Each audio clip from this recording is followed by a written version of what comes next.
Forecast with bold predictions. Graziano, give me a bold prediction for a Friday forecast. Browns draft Travis Hunter second and then also draft Shedeur Sanders. Ooh. Keeps them together, whether that means top of the second round or they trade back up into the first. I could do this with the Giants too, but I think that's my bold prediction is those two end up on the same team in the NFL. Oh, I really like that. And I like it with the Browns because I believe that Hunter is going to go 2 ahead of Abdul-Carr. I don't have any inside knowledge of this, but that feels like the direction it is going. Mike T, would that, if you have Travis Hunter, would that be more, would you be more inclined then to favor Shedeur Sanders based upon their obvious chemistry? Absolutely, and they're really well positioned because they do have a second-round pick. Unlike Pittsburgh, they have a big need, even though they signed Joe Flacco. So Roz's idea is interesting. It's somewhat plausible. They would obviously have to thread the needle with the trade back up. Absolutely. All right, J-Mac, where do you hear this one? Tannenbaum done lost his mind. Uh-oh. Here we go. What is your Friday forecast, Mike Tannenbaum? Abdul-Carr is a New England Patriot because Shedeur Sanders goes 3 to the Giants, and now Mike Vrabel gets the best pass rusher since Micah Parsons, and it may be somewhat improbable, but you never know. What is making you say that? I mean, what feeling is giving? Where are you getting this feeling from? If John Mara says we're taking a quarterback, we're taking a quarterback at 3, 6-1 in the top 12. We're taking a quarterback. That's why we're out there for Shedeur, and we're finalizing the decision this weekend. Everything tells us that they're not taking a quarterback at 3. Mike T is sitting next to us, which makes me believe that they probably aren't going to No, take here's the thing. No, you're taking shots at Tannenbaum all day long, and I appreciate it. I'm here for that. I love Mike T. But Graziano, I mean, Tannenbaum brings up the one interesting point. I don't know this for certain. I don't know who everybody's sources are.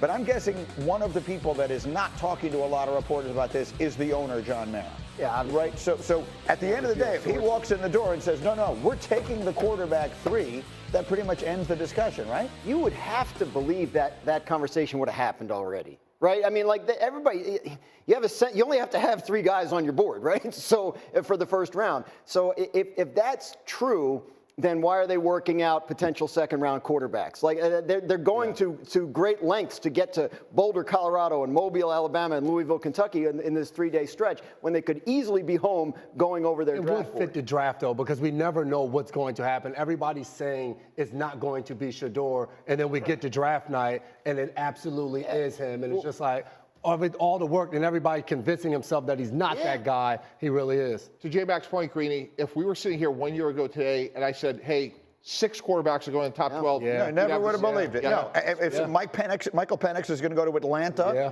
I would have laughed at you. All right, one more. J-Mac, give me a Friday forecast, a bold prediction for the draft. With all the conversations around the quarterbacks, Jalen Milroe sneaks into the first round. The reason I say that is I feel like general managers and talent evaluators love the idea of potential, and Jalen Milroe fits that perfectly. He's a guy that you can see all the upside in the world, his size, his speed, his arm strength. There's somebody that will convince themselves, I am the guy that can turn him into the diamond in the rough. Think it happens?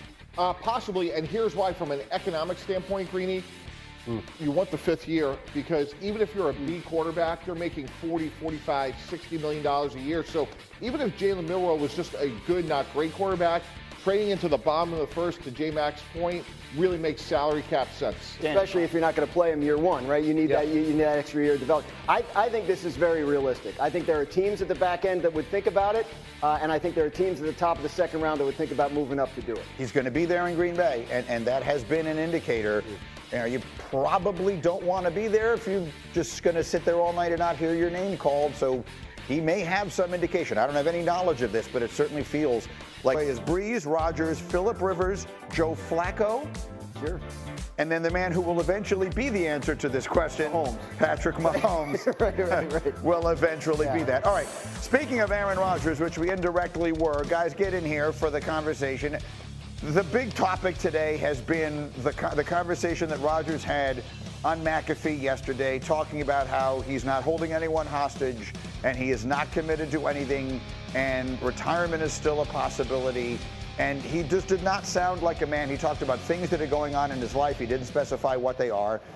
But he does not sound like a man who was anywhere near making a decision to come back and play football at all, much less to come back and play for the Pittsburgh Steelers. And my reaction was, look, Rodgers makes so many people mad, and that's fine. I'm not his PR person. What I would say is I didn't hear him say anything that is wrong, ethically or morally wrong, but if I'm the Steelers, I move on immediately. Immediately. That does not sound like a person who is anywhere near or is at any point in the future is going to be ready to make the commitment that is required in order to go do what they're trying to do. And you always quote Bill Parcells, and what is it he always said? Yeah, if a player is talking about being retired, they are retired. 6 days from today, Greeny, when you're running the draft for ESPN, the Pittsburgh Steelers have to get a quarterback, period, end of story. Graz has talked about all show about Mason Rudolph, and that's great. He is a bridge quarterback. But if we're spending $30 million a year and a second-round pick on DK Metcalf, the plan wasn't for him to get passes thrown to him by Mason Rudolph. You are all in to get a quarterback. Somehow, some way, you're starting at 21, you go up and get one. It does make you wonder what the plan was, right? I mean, the Steelers are a well-run organization. You can certainly question some things they've done of late, as you can with anyone.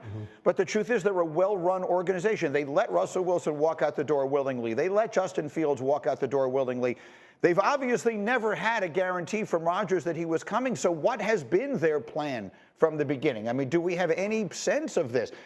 You keep saying what is it they thought was going to happen that hasn't? Greeny, again, you go back to last year, 6 quarterbacks in the first round, and I'm sure they're saying, hey, we're going to get one of these 4 guys, meaning Cam Ward, Shedeur Sanders, Jackson Dart, or in most people's Tyler Shugg out of Louisville, and we'll, play good defense, and now we got these 2 great receivers. Is that the plan? Yeah, having the 21st pick in this year's draft, where 6 quarterbacks are not going to go in the first 12 picks, right? You know you're going to be able to get somebody, and you have your list of candidates.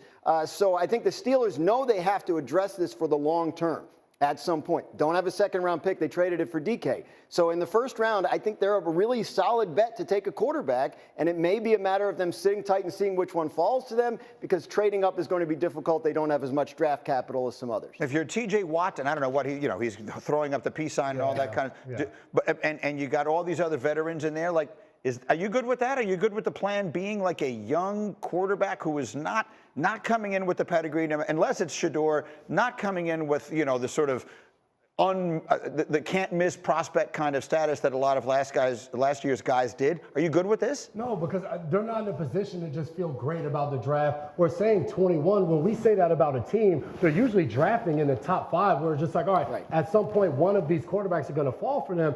You heard Cam Hayward earlier in the offseason say, hey, a lot of our guys on defense are older players. We're in a position to win right now, and they don't have that. See, the problem is Tomlin's too good for his own good, right? Like if you need a quarterback, you want to be picking up in the top 5 or 6, and the Steelers are never bad enough to do that, so they're stuck picking in the Kenny Pickett range, which is how they got into this mess in the first place. There's something much more